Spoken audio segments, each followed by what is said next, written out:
Salam Indonesia, salam Nusantara dari Sabang sampai Merauke, dari Miangas sampai Pulau Rote. Tuhan Yesus memberkatimu. Mantap! 5 menit bersama dengan Tuhan sebelum kita beristirahat malam hari ini.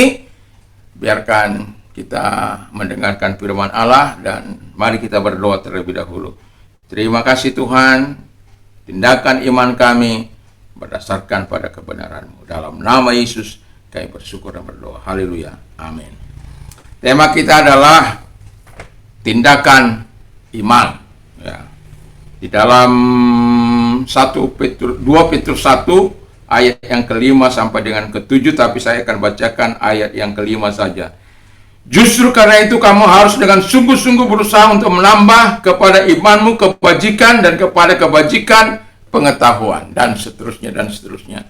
Puji nama Tuhan. Dalam pembacaan ini kita akan bisa melihat bahwa iman itu, iman yang tindakan-tindakan iman itu harus belajar mengenal lebih baik, mengenal Allah lebih baik. Artinya begini, ketika kita mengetahui Allah kita Maha Kuasa dan perkasa, dahsyat, luar biasa dan lain sebagainya, apakah tindakan iman kita sesuai dengan kemampuan Allah atau sesuai dengan kemampuan kita?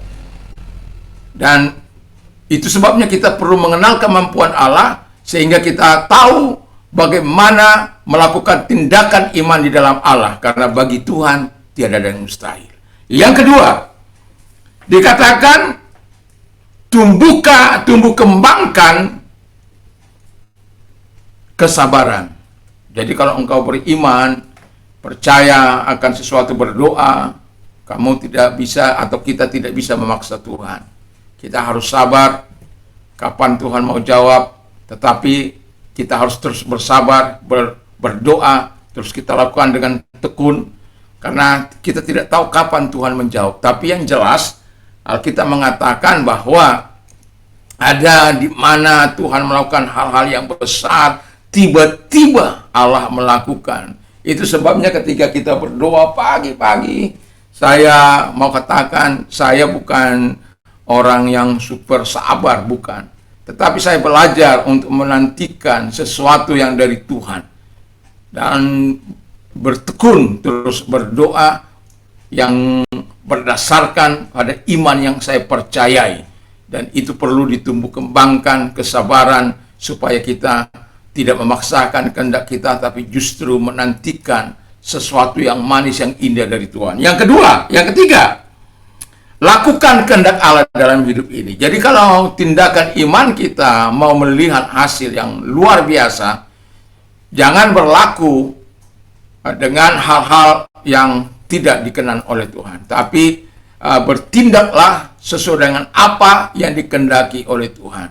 Misalnya, ketika kita mengalami sesuatu sakit penyakit dalam hidup ini, apakah yang akan kita lakukan? Tuhan katakan oleh bilur-bilurnya engkau sembuh. Apakah kita imani? Apakah kita bertindak? Iman kita bertindak sesuai dengan ayat itu. Apakah kita mengatakan atau ayat yang lain bahwa dalam nama Yesus menumpangkan tangan atau orang sakit itu sembuh? Apakah kita meyakini? Apakah kita melakukan firman Allah itu? Apakah kita mempercayai? Atau ketika orang mengalami sakit keras atau kanker yang stadium 4 misalnya, apakah kita masih berani untuk mendoakan atau kita mengatakan impossible? Tapi saya mau katakan, lakukan saja bagian kita, maka Tuhan akan melakukan bagiannya. Dan yang keempat, tindakan iman yang keempat adalah sebagai orang yang mengasihi Tuhan, kita juga harus mengasihi sesama kita. Ini penting ketika kita mau mendoakan orang sakit, kasih itu harus terlebih dahulu memenuhi hidup kita. Masih ingat bagaimana seorang perwira yang mempunyai seorang hamba yang sakit. Dia sebenarnya hamba itu pada waktu itu tidak ada apa-apanya, tidak ada artinya. Tetapi perwira ini tahu betul bahwa dia sangat mengasihi. Dan itu sebabnya dia minta tolong kepada Yesus, dan Tuhan, dia mengatakan, aku berikan perintah kepada bawahanku, dia pergi, maka dia akan pergi. katakan saja sepatah kata, maka anak hambaku itu akan sembuh. Karena digerakkan oleh kasih, dia melakukan dan Yesus menyembuhkannya. Mari kita tunduk kepada dan kita berdoa. Terima kasih Bapa di surga, kami yakin tindakan iman kami harus berdasarkan kepada kehendak Bapa, kehendak firman, sehingga kami bisa melihat kemuliaan Bapa. Di dalam nama Yesus kami bersyukur dan berdoa. Haleluya, amin. Selamat malam, Tuhan Yesus memberkati. Mantap.